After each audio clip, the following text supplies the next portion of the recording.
كانوا يضحكون ومرة مبسوطين والوناسة ما تسعهم، وكانوا يصوروا سنابات. بس ما كانوا يدرون أن هالسنابات هي آخر شيء لهم في الحياة. هنا تنتهي فلتهم وضحكتهم وناستهم للأبد. معكم وائل الخواجي في ما وراء المصيبة. الساعة كانت 12 في الليل، الناس دواماتهم مريحة في بيوتها.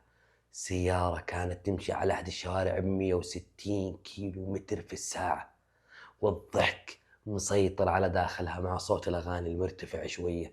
وواحد كان طالع لايف على حسابه في التيك توك ويقول: شوفوا هذا المجنون كم ماشي، ليلة رهيبة. والمشاهدات تزيد، وفعلا المشاهدات كل ما يجي لها تزيد والناس تشير: شوفوا هذا المقطع. وبدت تزيد المشاهدات 500 ألف، 700، مليون. وكل واحد يحاول يصحي صديقه: قوم شوف اللي صاير. بس هذول الثلاثة اللي كانوا في السيارة هم الوحيدين اللي ما شافوا أرقام المشاهدات. فجأة كاميرا اللايف اللي كانت طالعين عليها بث تحكي ما صار داخل هالسيارة. السيارة هذه بدت الآن تنقلب زي اللعبة، تتحرك في الجو. كانت في البداية بداية أصوات، لكن الكاميرا كانت تحكي كل ما يصير داخل هالسيارة من ارتطامات، من ضربات، من قوة لهم صارت كردة فعل على سرعة 160. السيارة اللي كانت لهم مصدر جذب المشاهدات هي السيارة اللي كانت تتحرك في الجو كأنها لعبة، بس اللي كانوا داخلها بشر أعمارهم صغيرة ولسه ما تهنوا بحياتهم. الشيء المفجع اللي ما شافوه الناس في اللايف إن واحد طار من النافذة، وواحد انكسر ظهره، والثالث انفكت عليه الإرباقات وضربته ضربة مميتة ومات هو كان يضحك. انتم متخيلين يا جماعة انهم لما جو يفتشوا جوال احد الركاب اللي كان موجود في السيارة لقوا انه منزل سنابه ويصور اخوياه ويضحك ويتونس ويقول: اللي يخاف ما يركب معانا. وكان يصور واحد من اصدقائه متردد، وكان فعلا واضح عليه الخوف. اللي ما يخطر على البال تماما ان الشخص اللي كان خايف هو الشخص اللي دفنوه ثاني يوم.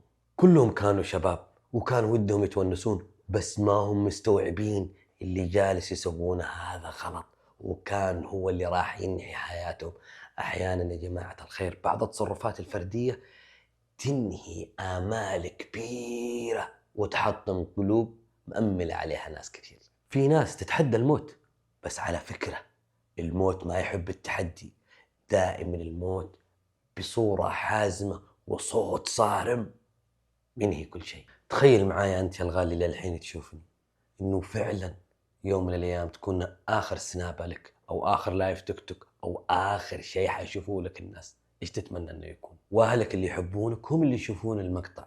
وتخيل متى يشوفون المقطع؟ يشوفونه وهم يدفنونك، ويشوفونه بعد ما يدفنونك، ويشوفونه كل ما اختلوا بأنفسهم. هل فعلا إن بعض المزح يستاهل إن تكون نهايته القبر؟ كلنا ضحكنا بصوت عالي وصوت جبار ومن صدر ومن قلب، بس متى حنستوعب انه لابد يجي يوم من الايام ونسكت وما يصير لنا اي صوت؟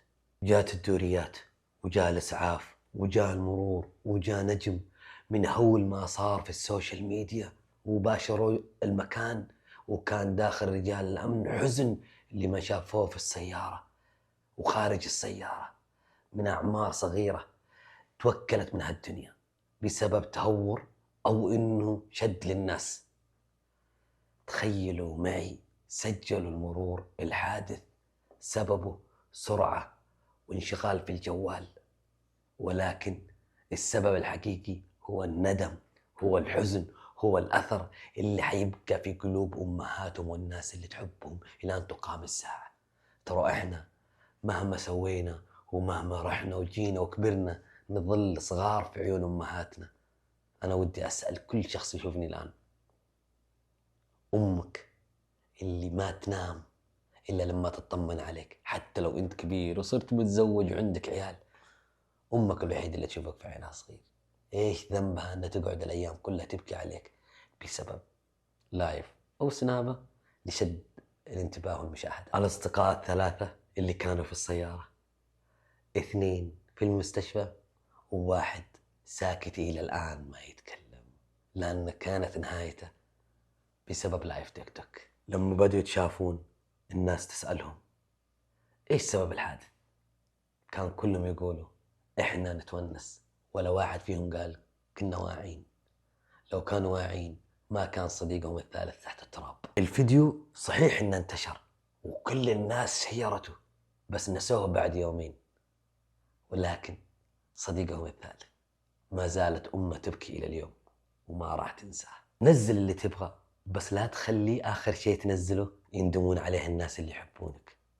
لك الحرية في اختيار قراراتك، ولكن لا تألم قلوب أحبتك كثير. اضحك يا صاحبي، بس انتبه تضحك للموت، لأن الموت إذا ضحكت له لن يتردد في معانقتك. هذه كانت قصتي معاكم في ما وراء المصيبة، أتمنى أنها حازت على رضاكم. إذا عجبتكم الحلقة لا تنسونا من اللايك والسبسكرايب والاشتراك في القناة.